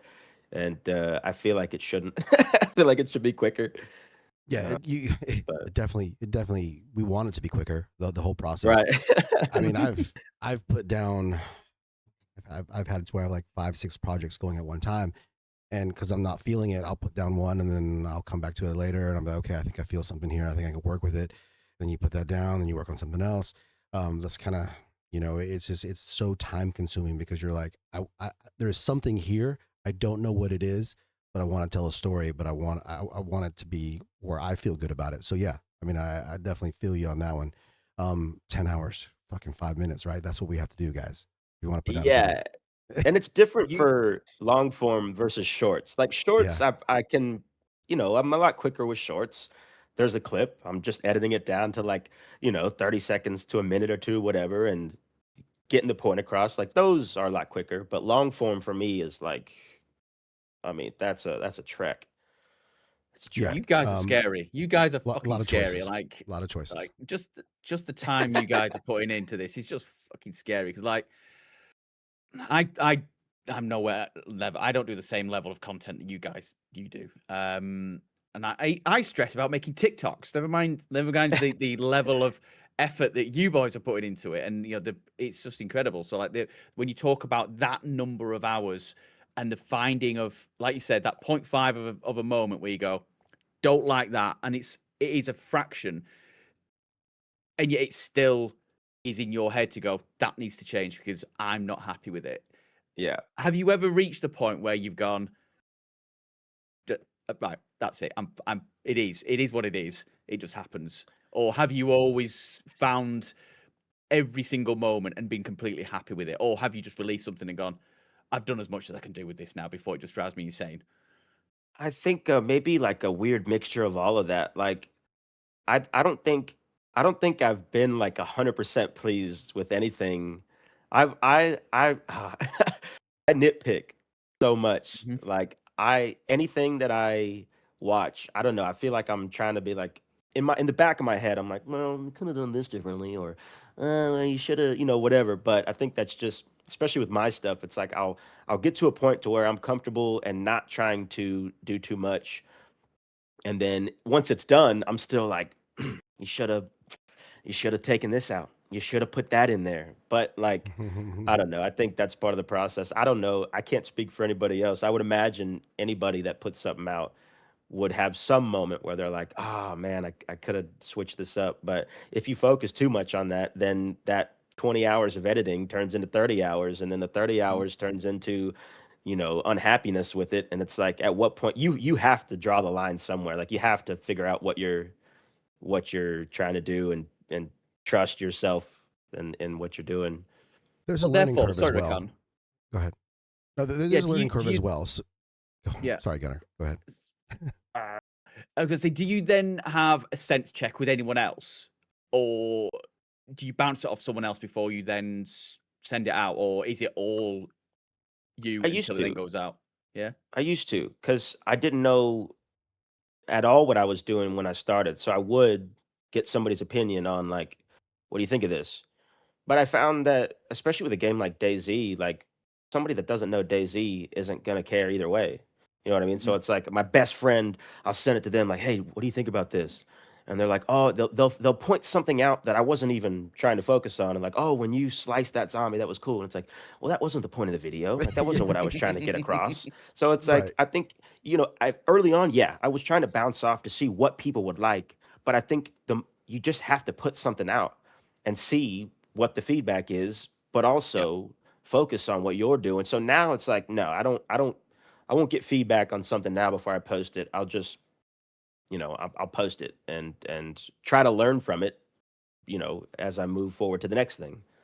Mm-hmm. There's definitely limitations in how we can create and what we can do, especially if it's from primarily from a first person view of what you're doing.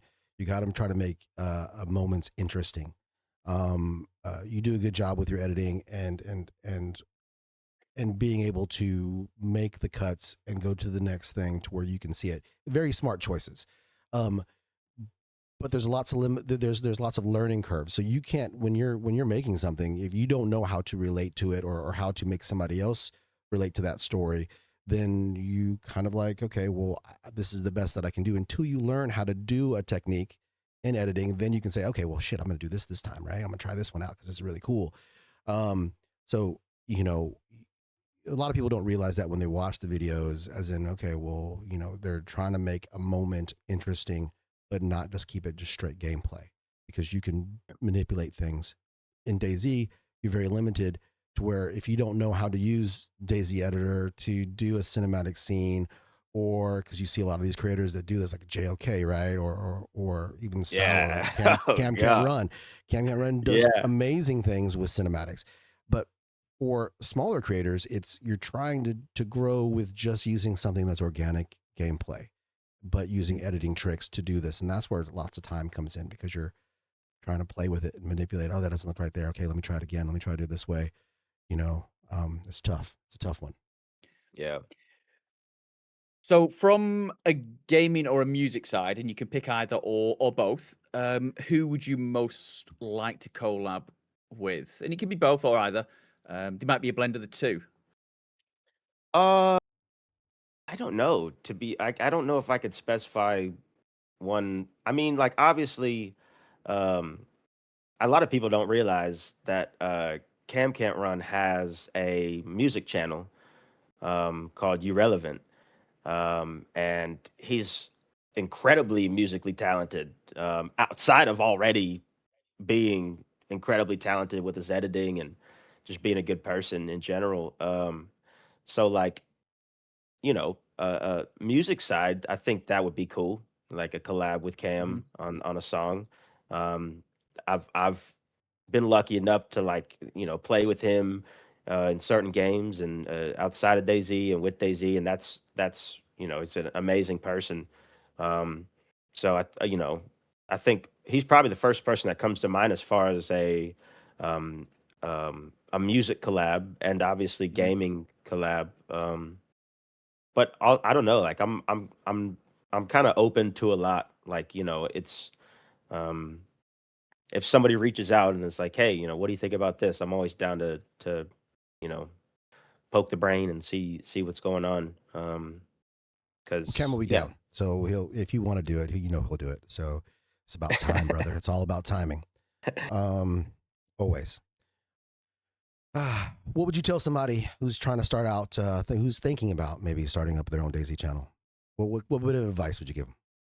hmm, what would I tell you? I don't know. I feel like Um, I think the main thing would be like be prepared for nobody to watch. You know what I mean? Like, and like be okay with that.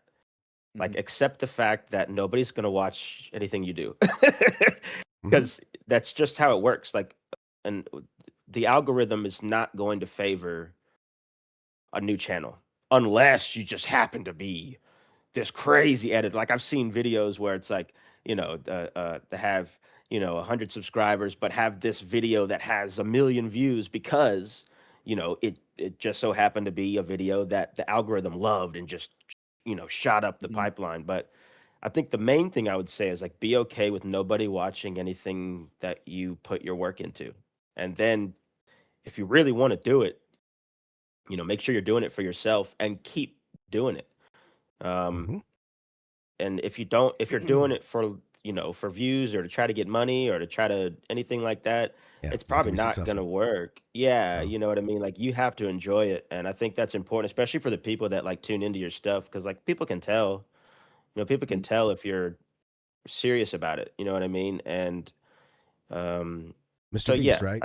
It's 10 years basically it took him to take off.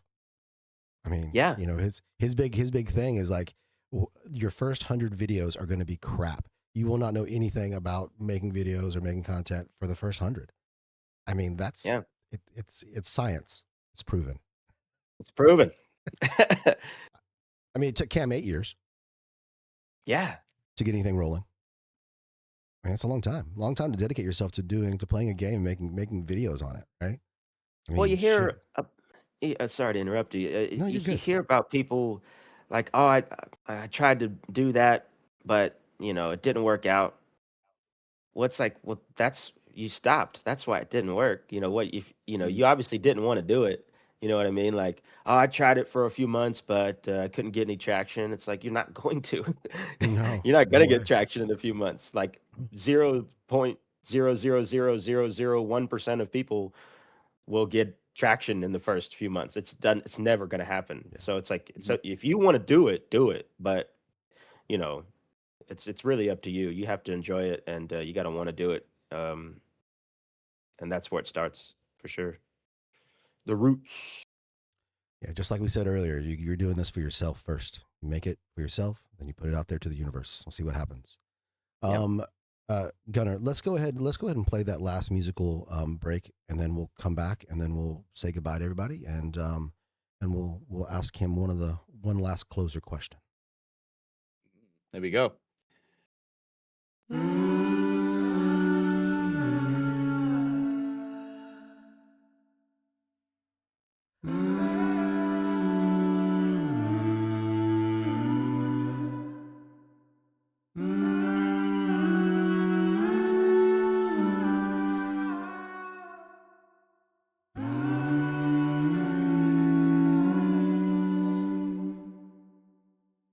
They were traveling the land of ruin,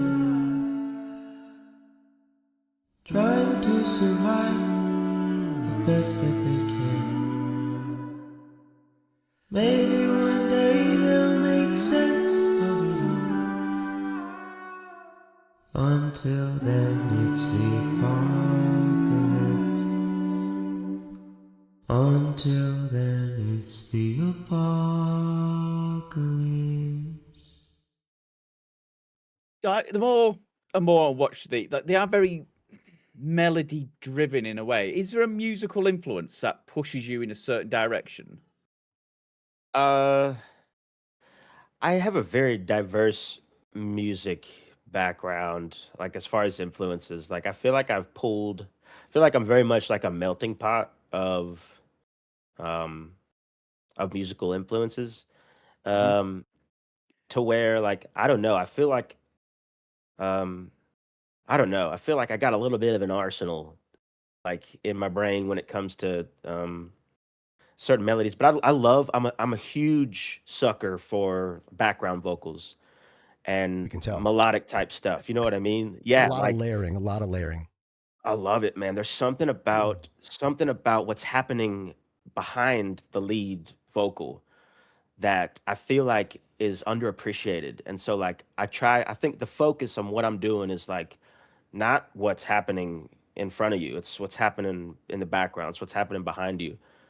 And so I don't know, but I really like the melodic stuff. I just like, I don't know, that one specifically, like it gets super emotional for me because it's very like, I don't know, it was a time in the game to where I had just found DayZ Underground and I never knew people played DayZ like this and Mhm. had an experience, and then the song came out of nowhere, and then that was really the first like uh musical part of the channel that started to catch I guess attention for whatever that's worth, and that's like a staple. That song itself is like a very staple thing for me, and but yeah, I love melodic stuff. I love background vocals, and I'll put I'll put 90% of my effort into what's happening in the background vocals than I will on the lead. Um, but yeah, I don't know. I got a very diverse music background, and I feel like I pull a lot of that in, and then I feel like my love for what's happening in the background helps drive everything I'm doing. It's Skis. like sorry, Ken. Again, No, just go ahead. because the way that it feels to me, like some of these songs, I'm not religious in any way, shape, or form, but it just feels. This is where I spout words and think I should have thought about this before I said it. Like it just sounds super heavenly. Like you just feel so relaxed. I don't know. It's just this relaxing heavenly music. You think, and then obviously you listen to the lyrics and you're thinking, oh, someone's just lost the ammo and being hunted by Josephine. But just the melody itself is just super relaxing, and then you just drown into the lyrics themselves. It's just obviously maybe not meat in the mask, but you know it's the other ones. But yeah, it just there is a certain fit, which is why I asked about influences. I didn't know if there was other influences kind of from outside of the mainstream as well. It has a very choral. A lot of his music has a very choral kind of like vibe to it because that's what the background Mm. vocals are. I mean, Hmm. they're different, um, levels that are right on top of each other. So it feels like a chorus. That's kind of what he's building, right? Mm. But what I hear a lot in some of these is a very Paul Simon and Garfunkel, right? Simon and Garfunkel type stuff, to where you have Paul Simon, the regular like tone right there, and then you have the high pitch choral behind it, with Art Garfunkel, and that's kind of what he's encompassed in some of his songs, in my opinion. Mm. Thank you. DayZ musical journalism right here. Yeah, there Its we go. finest. Skeezer, if you had a loading screen tip about you or something that you would want to give out, what would it say? Loading screen at the very bottom, it gives you a little tip about the game.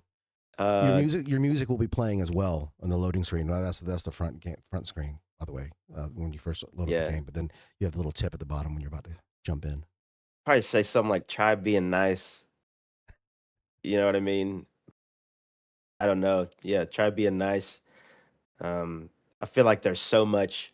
Obviously, there's a lot of negativity in the world, and I think it's so easy to try kindness instead of the alternative. And I just feel like there's so much. We jump to so many conclusions. We jump to so many things based off emotion, and I think it's easy to be negative about something, um, but I feel like it's a little easier to be kinder, and I feel like you get a better result. Like you feel better after an experience if kindness was put into it. You kind of get what you give, and I think it's too easy to be kind, and so so yeah, I would say try being kind, and to add to that, I guess something that like helps me, um, uh, it's like we don't have the power always to control how something's going to affect us when it happens, but we do have a bit of a say in like what we do next and how we respond. And so I think choosing kindness is try being kind, choose kindness. It would be something along those lines. Okay, I think they Wow. partially made one with you in mind. I can't remember how it goes. It's like your voice is your most powerful weapon or something like that, where they probably need to flesh it out a bit more, but it kind of goes along the line that your voice and your actions can be more powerful than maybe not a tundra, but you know what I mean. But yeah, there's a lot, that people do miss a lot because of that lack of kindness, empathy, and using their voice. Yes, sir. Yeah, I just hijacked your answer. Then I'm sorry. Give it back. Give it back. That wasn't very kind. Yeah. Skeezer, it's been a pleasure. As always, Thank you, man. We are so lucky to have you on and people like Danny and Hitty and Mr. Handman. These creators that put themselves out there that are building communities that are just, they have a love for the game and trying to be positive behind it. So thank you for that. Glad to have you on. And of course, sure I'll see you tomorrow. We're doing a group run tomorrow I'm doing one with a community, some of Cam's community. We're gonna get a bunch of people on server and play, and I think Skeezer's gonna get a group together. So we'll try to invade a server and have a fun run. Nice. But yeah, everybody, if you haven't, go out there and subscribe to Skeezer's channel. We posted it in the chat continuously. Miss Jekyll is wonderful enough to keep doing that for YouTube. Also, if you don't know, he does a stream a couple times a week. We'll do a Thursday, a horror stream, which is fantastic. This last time, God, I can't watch these horror games, dude. It scares the shit out of me. Scares me too. One time, I was like, I screamed out loud, audibly, and like my kids ran into the room. Was like, "What the hell's going on? What's going on?" Well, they're allowed to say hell. They're allowed to say a bad word upstairs, and it's hell. So, but yeah. We do like to raid out those skis. Is there anyone who's on right now that we can drop into and say hello? Deathbringer, TTV, Deathbringer TTV. He yes, yeah. He is he played a lot of Doug way early on, I think, and there's a song on that server based off his character that I love, and I don't think he knows who I am, but I think push it on his way. I raided him during the week, so yeah, this is it's ideal. Okay, nice.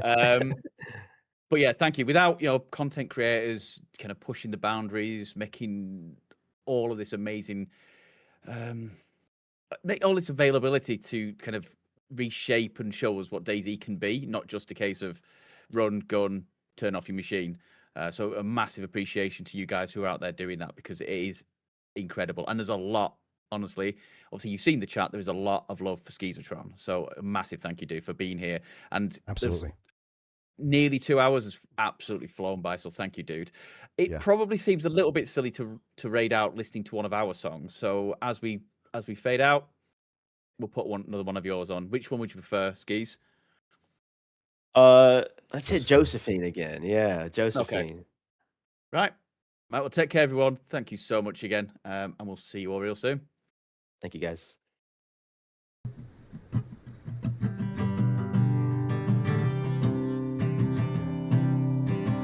That's fun, dude.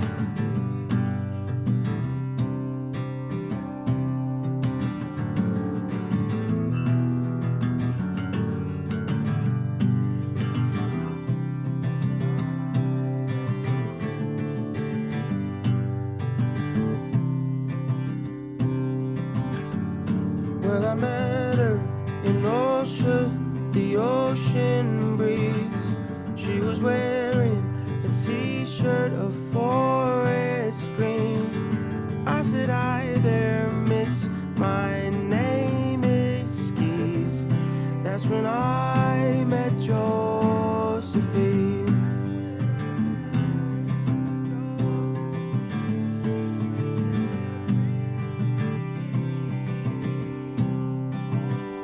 Can I trust you not to kill me and leave me here?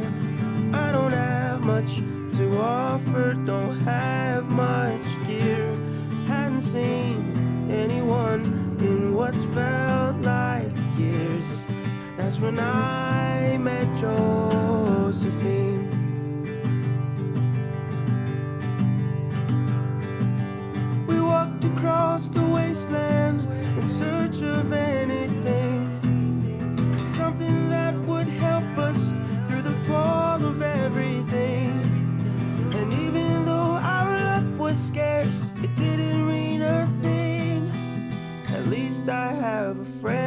Josephine.